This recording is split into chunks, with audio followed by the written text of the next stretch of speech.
All right, so we have learned about the client and the server and how the client actually sends the request to the server and the server actually responds with some sort of HTML, CSS and JavaScript.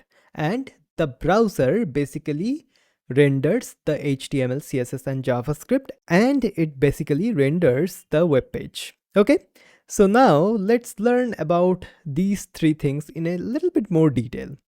So what exactly HTML does? Okay, let me just move this one here, and this one here.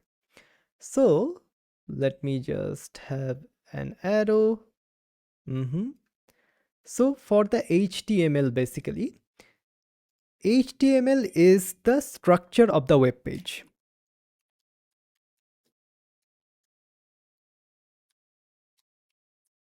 Web page or the website, you can tell it something like that. So if I just do something like this, okay. So HTML basically the structure of the web page.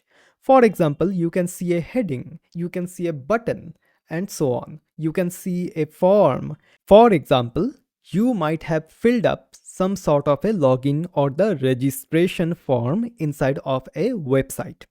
There we have many of the inputs, right? Something like for the name, for the age, for the email, for the password, and so on. And after filling out all of the form, you click on the submit button.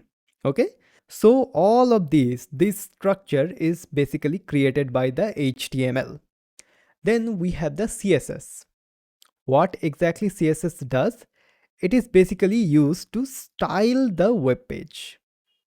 So I'll just do something like this and do.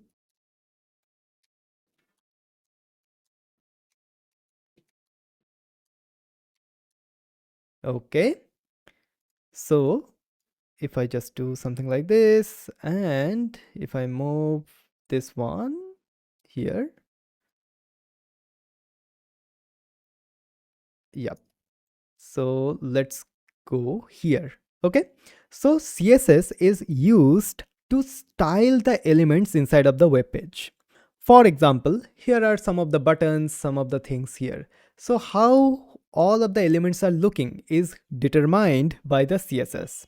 For example, you have a header in a dark background. Then you might want to change the color of the header or the heading text to white. So how you can do that? You can do that by using the CSS. Okay. And then we have the JavaScript. JavaScript is basically used for the interactivity inside of the web page. So I'll do something like this and do something like this. So interactivity. Okay.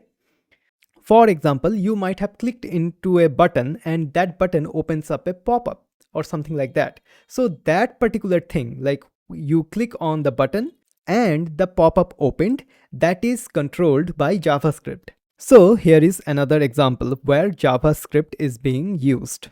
So if you go to any sort of a website inside of the mobile phone, which is basically responsive, then you will have some sort of a hamburger menu on the top of the screen basically to open up the navigation bar. So when you click on to the hamburger menu, the navigation bar opens up. Okay, and when you click on the X, the navigation bar closes. So this sort of functionality is controlled by JavaScript. Okay, so in this course we will be talking all about the HTML and how we can structure our web page properly so that our website is accessible to all of the devices and the screen readers and so on. Okay, so we will discuss all about that in this course. So this is the brief discussion which we have about the HTML, CSS and JavaScript and what are the roles